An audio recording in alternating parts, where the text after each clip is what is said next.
The room went silent when I said it. Not the polite silence people pretend not to notice. The kind that presses against your ears. My husband blinked once like he'd misheard me. His mother stopped chewing. And for the first time that night, I didn't smile. My name is Elena. I'm 34, married for 7 years, and until that moment, I was the woman everyone described as reasonable, calm, easy to work with, easy to step over. I earned more than my husband, funded most of our lifestyle, and somehow still ended up treated like a guest in my own marriage, especially by his mother, Marina, who believed my salary was a family resource she managed by birthright. That dinner started like dozens before it. Her apartment smelled like overcooked chicken and lemon cleaner. Table was set too formally, as if we were strangers auditioning for approval. Marina asked polite questions with sharp edges, the kind that sound harmless until you replay them later. "So, Elena, are bonuses still unpredictable?" she asked, eyes flicking to my purse. "Must be stressful, not knowing how much extra money you really have." I answered calmly. I always did. I said my job was stable. I said I was grateful. I said nothing about how my paycheck paid for the car we arrived in, the vacation she bragged about, or the medical bill she'd quietly handed my husband last month. Then she laughed, soft, indulgent. "Well," she said, turning to my husband, "at least her income can help the family when needed. That's what wives are for." Something inside me finally aligned.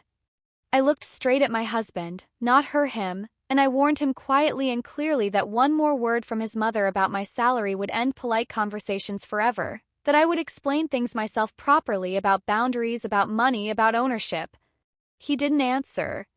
He just reached for his water, eyes down, and Marina smiled like she'd already won. That's when I realized this wasn't about dinner. It never had been, and I was done waiting for him to choose a side. On the drive home, the city lights blurred past the windshield and my husband said nothing. Silence has weight when it's chosen. I watched his knuckles tighten around the steering wheel, waiting for him to defend me or at least acknowledge what had happened. He didn't. Instead, he exhaled and said, "You didn't have to make it awkward." Awkward. Not humiliating, not invasive, awkward. That's when the pattern sharpened. Marina had always framed her comments as concern, questions about my generosity, suggestions about helping family, or jokes about how my job was luckier than his. And every time he smoothed it over, told me she didn't mean it, told me to ignore it, told me family was family. But family didn't Venmo requests at midnight. Family didn't forward renovation quotes for later. Family didn't count my income like an inheritance.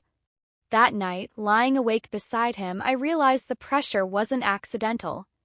It was organized, and I was the only one pretending not to see it.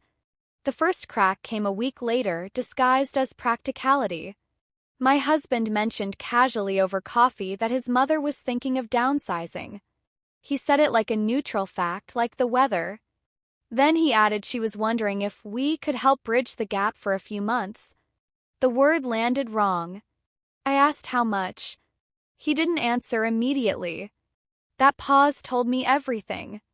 When he finally named the number, it was almost exactly my monthly net income. Not savings, not extra. Mine. I laughed once, sharp and surprised. "And you agreed to this?" He frowned. I said we'd talk about it. But talking, I'd learned, was just the warm-up to consent. That night, I opened my laptop and scrolled through our shared accounts. The small transfers I'd ignored before lined up neatly now. Utilities I didn't use, subscriptions I didn't approve, gifts labeled miscellaneous. It wasn't one big betrayal. It was dozens of small ones carefully normalized. And the worst part? He thought I'd never check. The humiliation didn't happen in private. Of course it didn't. Marina hosted a birthday lunch the following Sunday. Extended family, neighbors, people who loved applause more than truth. I wore a simple dress, a neutral smile, and said nothing. I watched, listened, and counted exits. Midway through dessert, Marina stood and raised her glass. "I just want to thank Elena," she said warmly, eyes shining. for being such a supportive wife. Some women forget money isn't theirs alone once they marry. Laughter rippled, polite, approving. My husband smiled. Actually smiled. My chest went hollow. Not dramatic pain, clean, surgical. I felt something shut off. When I looked around the table, no one met my eyes. I was a concept, not a person, a resource being publicly acknowledged. I stood and lifted my own glass.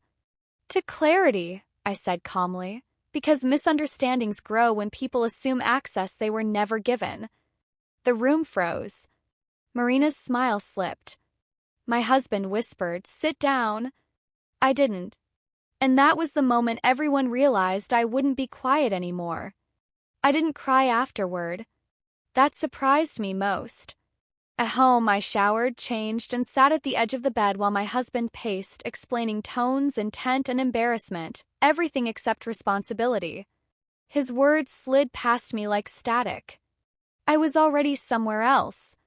Calm doesn't arrive suddenly, it settles when a decision is made. I opened my laptop again, not angrily, but precisely. I listed everything. My income, my contributions, the accounts I funded, the access I'd casually granted because trust felt cheaper than paperwork. I read messages I'd ignored, requests I'd answered with silence instead of refusal. Silence, I realized, had been interpreted as permission. So I corrected that. I called my bank and separated accounts. I scheduled meetings. I changed authorizations. I drafted one email, polite, clear, unemotional, outlining boundaries and reimbursement expectations. No accusations, just facts. Revenge doesn't need noise, it needs timing. When I finally looked up, my husband was watching me like he just realized I spoke a language he never bothered to learn. I smiled softly. "Don't worry," I said. "I'm handling it." The first call came 3 days later. Marina, sweet voice, too sweet. "Elena, darling, there seems to be a problem with the transfer this month." I let the silence stretch just long enough to feel intentional. "There isn't," I said. "The access was temporary. It's been corrected." Her breath caught. "But we counted on that money." "I know," I replied evenly. "That's why I sent the email. Future expectations need agreement. Past withdrawals need reconciliation." She laughed, brittle now. "You're being dramatic." "No," I said. "I'm being accurate." That evening, my husband confronted me, papers in hand, confusion edged with panic. "You didn't tell me you were doing all this." I met his eyes. "I warned you." He opened his mouth, closed it, tried again. "Mom's upset." "I'm sure," I said calmly. "She's not used to accountability." The next day, a repayment request hit her inbox. Itemized, dated, indisputable. That's when the tone finally changed. Not anger, fear. Fear makes people sloppy. Marina stopped calling me and went straight to my husband. Long messages, voice notes, tears. She said I was humiliating her, that family doesn't keep ledgers, that good wives don't embarrass their elders. And for the first time, those words didn't reach me through him because I'd already removed myself from the triangle. Came home late one night, eyes red, voice flat. "She says she'll tell everyone you're greedy, that you're tearing the family apart." I nodded. "She already did, publicly. Remember the toast?" He sank onto the couch like something had finally collapsed. "She says if we don't fix this, she'll need to sell the apartment." "That's her decision," I said gently. The gentleness startled him. When the repayment deadline passed, I didn't chase her. I forwarded the documentation to a lawyer I'd consulted quietly weeks earlier. Not to sue, to formalize. A letter arrived at Marina's door, and suddenly everyone wanted to talk privately, especially my husband. The twist wasn't loud. Never is. Marina didn't call me. She didn't shout. She didn't apologize. She paid quietly, fully, every dollar. Because the lawyer discovered something she hadn't expected me to notice. Years of family help quietly funneled through my accounts had tax implications she couldn't afford exposed. My money wasn't just convenient, it was covering her. When my husband finally sat across from me and really looked at me, his voice cracked. "You could have ruined her." I shook my head. "No, I gave her a choice." He asked if we were okay. That was the final clarity. "I warned you," I said gently. "Not her. You." I moved out 2 weeks later, peacefully, financially intact, legally clean. Marina lost access. My husband lost the comfort of silence.